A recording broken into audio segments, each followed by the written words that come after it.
Di sebuah negeri bernama Al-Hijr, hiduplah satu kaum yang disebut kaum Tsamud.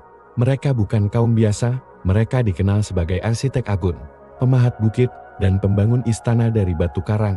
Keperkasaan dan kemewahan hidup telah menjadikan mereka sombong, mereka berpaling dari jalan Allah, menyembah berhala, dan hidup dalam kezaliman.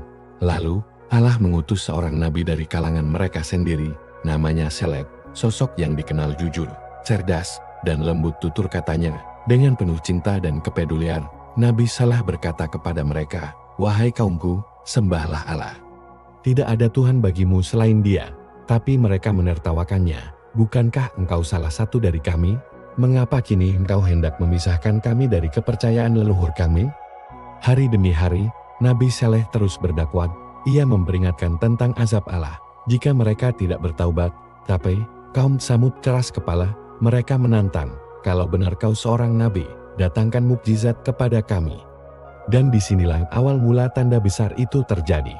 Dengan izin Allah, Nabi Saleh menunjuk ke sebuah batu besar di tengah lembah.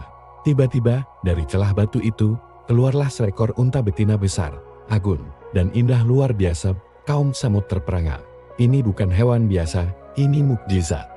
Nabi Saleh pun berkata, "Inilah unta dari Allah. Biarkanlah dia makan di bumi ini, dan jangan kamu ganggu sedikit pun. Jika kamu menyakitinya, azab besar akan menimpa kalian." Awalnya, kaum Tsamud kagum, tapi kekaguman berubah menjadi dengki.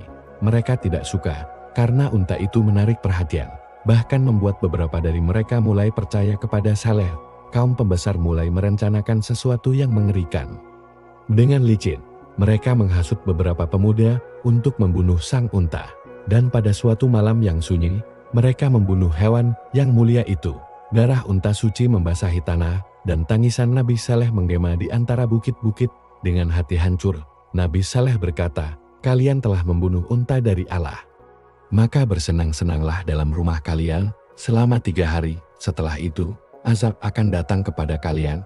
3 hari terasa lambat, namun menakutkan. Pada hari ketiga, langit menghitam, bumi berguncang, petir menyambar, dan suara menggelegar turun dari langit. Satu persatu kaum Tsamud roboh. Tubuh mereka membeku dalam ketakutan, rumah-rumah mereka runtuh ditelan kehancuran, tidak tersisa satupun jiwa yang selamat. Kecuali Nabi Saleh dan orang-orang beriman yang telah meninggalkan tempat itu. Nabi Saleh berdiri di atas bukit, menatap puing-puing bangsanya, air matanya jatuh, bukan karena kemarahan, tapi kesedihan. Ia berkata lirih, "Wahai kaumku, sungguh aku telah menyampaikan risalah Tuhanku dan menasihati kalian. Tetapi kalian tidak suka kepada orang yang memberi nasihat." Qs. Al-A'raf 79. Kisah Nabi Saleh adalah kisah tentang mukjizat, peringatan, dan kehancuran akibat kesombongan. Ia meninggalkan jejak yang mengguncang sejarah kisah Nabi Islami, pengingat bahwa kebenaran tak bisa ditawar dan setiap nikmat bisa berubah menjadi bencana jika manusia melupakan penciptanya. Apakah kita masih akan menutup hati seperti kaum Tsamud?